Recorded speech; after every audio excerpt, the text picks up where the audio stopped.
The U.S. Secretary of the Navy, John Phelan, has unexpectedly stepped down from his position. The Pentagon has not provided any explanation regarding the decision. According to the Associated Press, this marks the first resignation of a senior official heading one of the military service branches during the Donald Trump administration. It is noted that Phelan had remained active in government operations up until the final days before his departure. The resignation is being viewed as part of a broader wave of personnel changes observed within the Pentagon in recent months. Reports from Politico suggest that changes within the cabinet depend solely on President Trump's decisions, and that he typically takes months to decide on dismissals. Meanwhile, the New York Times reports that tensions had developed between John Phelan and Defense Secretary Pete Hegseth, particularly over disagreements regarding personnel appointments within the Navy and the Marine Corps. The publication also notes that Phelan, appointed in 2025, had no prior military experience. In one of his final statements, he emphasized the need for a new class of warships described as the Trump class, saying discussions with naval commanders made clear that such vessels were in significant demand. First off, it's a moving situation. So we have the announcement that he's leaving. As of yet, there is no official reason for his departure. Of course, lots of people are joining the dots and saying this is connected to the Iran war, but there is nothing there yet. But at a time when we think about the number of troops, military presence, amphibious presence in the Middle East region, it's obviously going to get a lot of attention in terms of, was there a disagreement? What does this mean in terms of the state of play? At a point where we have a continuation of the ceasefire, but a sense that this isn't an agreement that could break in the next coming days, depending on negotiations or escalation. According to local media reports, amid rising tensions between the United States and Iran, particularly in the context of ongoing naval blockades and military operations, Defense Secretary Pete Hegseth has dismissed several high-ranking generals and admirals.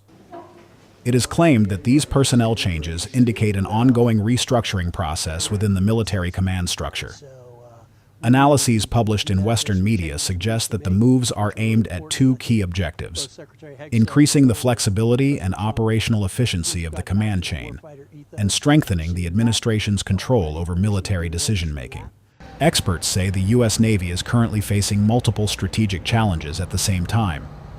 On one hand, rising tensions with Iran in the Middle East, and on the other, increasing competition in the Indo-Pacific region are placing Washington in a difficult position.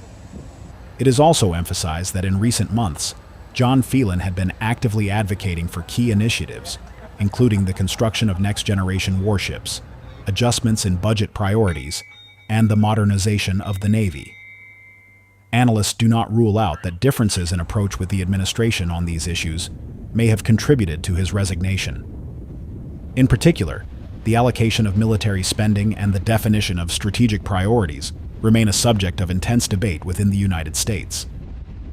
The way Washington works right now, this isn't a constitutional republic, it is a monarchy. It's the court of King Donald. And King Donald is insisting that his military be loyal to him. Of course, that's not the way it's supposed to work in the United States, or indeed in most militaries around the world. The military is supposed to be entirely apolitical and separated from all of domestic politics. That's clearly not the case. I had to actually write down a list of all the people that Pete Hegseth, who is, of course, the sycophantic loyalist who is in the Department of Defense, heading it up, Department of War, as it's been renamed. Hegseth has fired, yes, John Phelan, the U.S. Navy Secretary, is the latest. He's the sort of top civilian in charge of the Navy, but he's also fired so many different military senior figures. The Army Chief of Staff, Randy George, was asked to go. 2 other Army generals were fired.